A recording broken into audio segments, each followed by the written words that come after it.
outside. Red cars are quite rare, I realize. And then I wonder which color you like. 7 little numbers, baby, they could be star numbers, baby. I know yours by heart. Just getting organized here.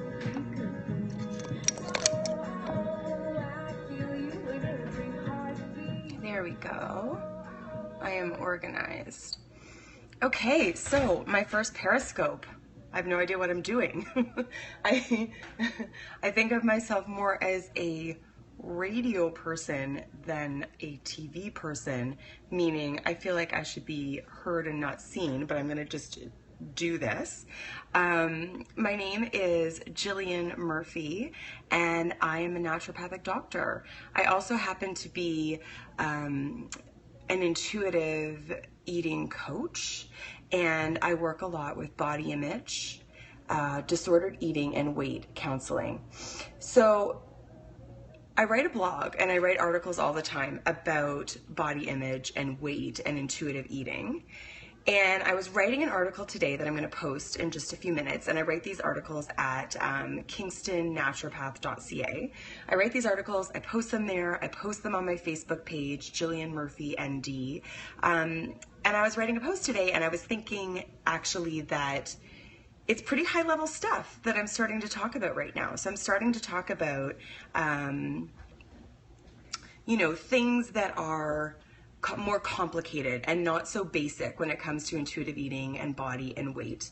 And the other thing I realized is that there's just some things that are difficult to write about. So there are things that are easy to speak about that don't translate so well into writing. And so sometimes I find myself, you know, holding back when I'm writing about something, or not saying exactly what I would want to be saying, because I'm writing it down, and it's just a different medium. And so I thought, you know what, I think today's the day that I need to try and Periscope, because I think talking about it sometimes is easier. So today, what do I want to talk about? I want to talk about what intuitive eating is. And I also want to talk a little bit about how I came to do this work. I feel like I need probably a whole other Periscope to talk about my whole background with this. But really the reason that I do this, the purpose, is that I spent the majority of my 20s as someone who is interested in health and pursuing a career in holistic medicine. I spent the majority of my 20s buying into the idea that thin was healthy, which is a very untrue stereotype, and constantly trying to manipulate and control both the way that my food looks and also the way that my body looked in order to fit into that role.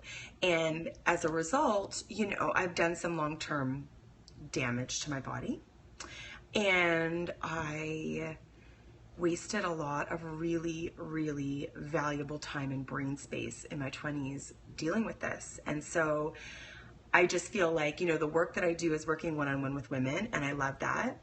But I also just feel like I want to get this message out there to as many women as possible so that they can stop wasting time and energy and brain power on something that is really actually so silly and so crazy when it comes right down to it. And I also feel like I have this, you know, I have 2 daughters who are 5 and 7. And so I have this, you know, this other little like side passion of mine is making sure that moms of daughters have the information so that they can help raise girls and women who know the actual facts about what they are doing to their body when they are trying to diet and control their weight all the time. So a couple of things that I'm trying to do, and the reason that I do this is really because, again, I just want women to be free of this. I don't want them to be dealing with it anymore. So, okay, so I want to talk about intuitive eating today, and I think I just finished reading, I think I have it right here, actually. Let me just see if I can grab it. It's like propping up this camera, but I just finished reading this book, so good, Big Girl by Kelsey Miller, and I love it because she talks a lot about the tenets of intuitive eating, but really in kind of like a memoir-y way. So it's just interesting. It's a great story. She's really, really funny. But she talks about when she first heard about intuitive eating, you know, she's like scrolling through Amazon for diet books, and she finds this book called Intuitive Eating, and her initial thought is like, oh, you know, like, isn't that so cute? You know, like getting in touch with your body, like blah, blah, blah. I just want to lose 20 pounds. Like, move along. What's the next book? And it wasn't until, you know, she'd gotten to the point where she just couldn't do it anymore. Like, she just couldn't face another diet, that she circled back to this idea of like, I wonder what that would look like if I actually got in touch with my body and started just eating in a really sustainable way. And so, yeah, I think that there's this like funny, almost like new agey, hipstery, like get back in touch with how you ate when you were a toddler, you know, like mush and chopped up cooked vegetables or something. But it really isn't. It really isn't new agey. It really isn't woo woo.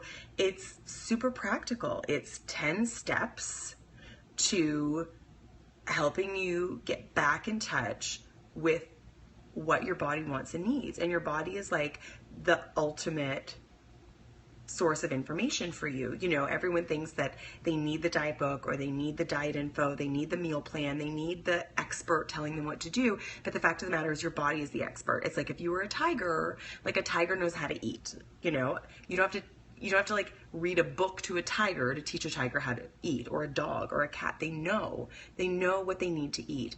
And they instinctively go for those foods that keep them healthy and maintain their weight. And that's what intuitive eating is. That's all it is. It's like acknowledging that you're an animal and that you know what is best for you. And that if you just get rid of all of like the crap, that you can actually pay attention to that. You can actually do that. Sorry, the lighting's changing in here, I think, because the computer went off. So anyway, very quickly, the 10 tenets of intuitive eating. Hopefully I can remember them off the top of my head. I feel like I'm going to freeze just because I'm on this stupid thing. Number one, step one is ditch diet mentality. So this includes very overt, like being on a diet, Weight Watchers, South Beach, Zone, Atkins, whatever.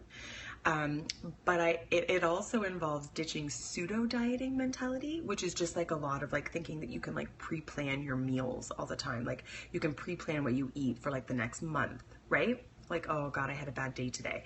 Every day for the next month, I'm going to have green smoothies for breakfast. But like you actually have no idea what your food requirement is going to be every day for the next 30 days. In the same way that you have no idea, you know, how much oxygen you're going to need at 8 a.m. tomorrow. You also have no idea how many calories you're going to need, how much fat you're going to need, how much protein, etc. So it's like this ridiculous process of thinking that you can like pre-decide or like decide ahead of time what your body's going to need. So that's sort of like pseudo dieting mentality. So number one, ditch diet mentality. Number two is, again, I'm like freezing, is honor your hunger. So that just involves paying attention to when you're actually hungry. It's amazing to me how many women I work with who, they have no idea. They have no idea when they're hungry. They basically don't feel hungry at all. And then they are starving. They're like hangry, or they feel hungry all the time. So one or the other. Most women are falling into, that I'm working with anyway. Number three, I'm like losing it here.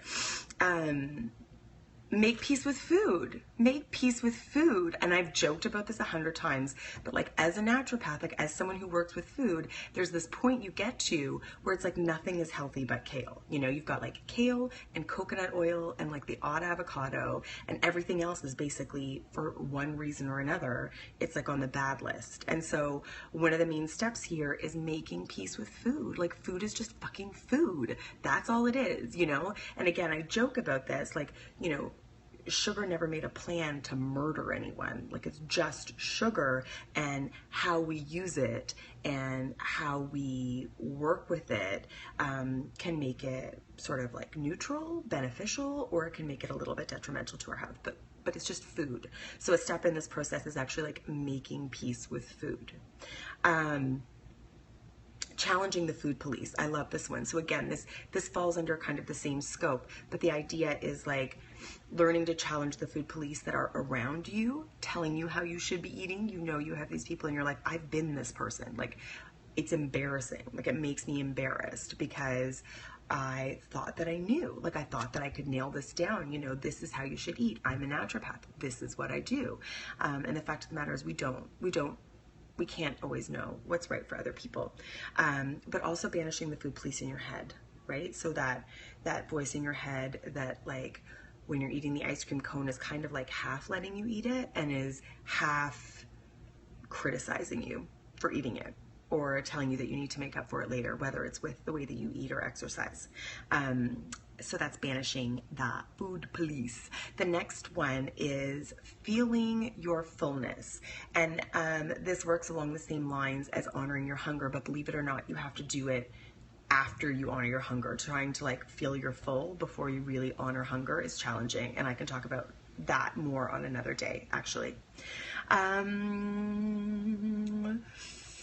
Satisfaction. Satisfaction is the next one. So actually learning and understanding that satisfaction, like actually finding pleasure and enjoying the food that you eat, is not only a piece in this puzzle, but potentially the key ingredient. And so there's lots of studies that have been done that show that when you don't enjoy the food, when food isn't pleasurable for you, you actually absorb a lot fewer nutrients and you don't metabolize it the same way. So satisfaction isn't, you know, it isn't just about feeling good emotionally, although that's part of it.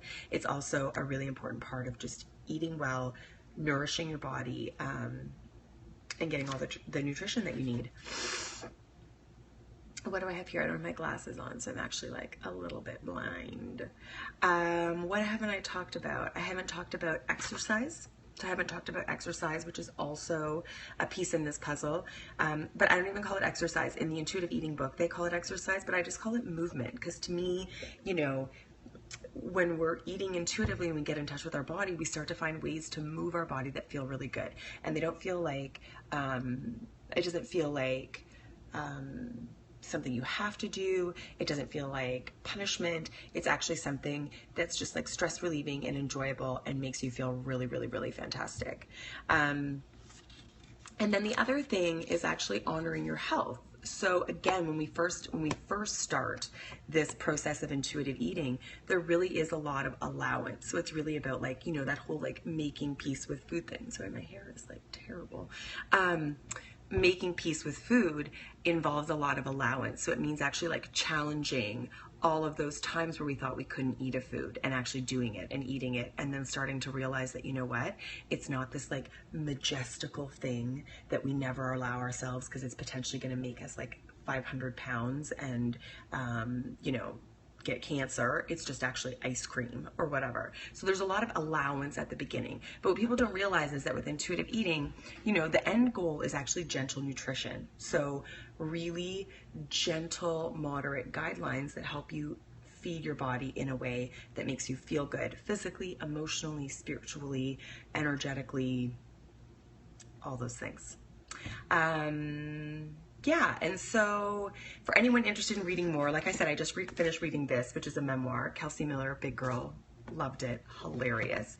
And then the other like kind of like definitive text for intuitive eating, if you're into that, is Intuitive Eating, Evelyn Tribole and Elise Resch. I never say her name right, but that's her name. And it really is, like, it sounds new agey and hokey and whatever, but it's everything. To me, it's everything. It's life-changing. For me, it's the most transformative thing you could ever do for your health. So anyway, first Periscope down. I did it.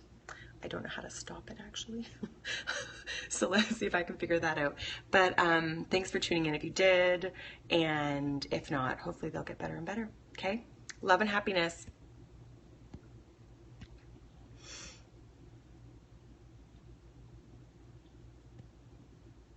I for real don't know how to stop this. I have to put on my glasses.